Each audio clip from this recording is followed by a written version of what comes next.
તમારું નામ છે? હું નિલેશ ચાવડા, રાષ્ટ્ર નિર્માણ પાર્ટી. આજે નદીનો વિનાશ થયો છે એ બાબતે શું કહીશો આપ?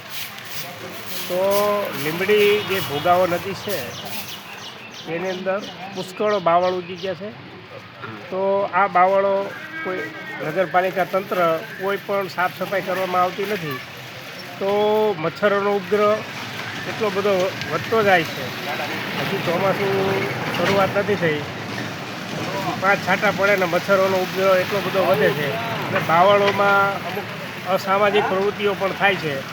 તો નગરપાલિકા તંત્ર અને ચીફ ઓફિસર શ્રી આ બાવળો જો દૂર કરવામાં આવે તો લોકો જે ગંદકી અને મચ્છરોનો જે અસંખ્ય મચ્છરો એની અંદર રહે છે.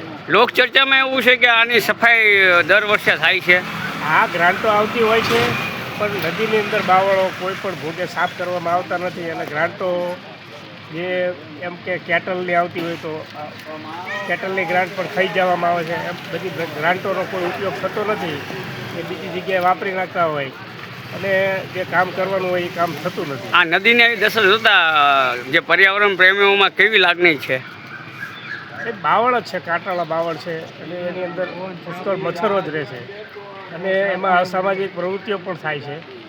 તો આ બાવળો કાઢી નાખવામાં આવે અને નદીને ચોખ્ખી રાખવામાં આવે તો પર્યાવરણની જાળવણી. હાલના સત્તાધીશોને તમે શું કહેશો?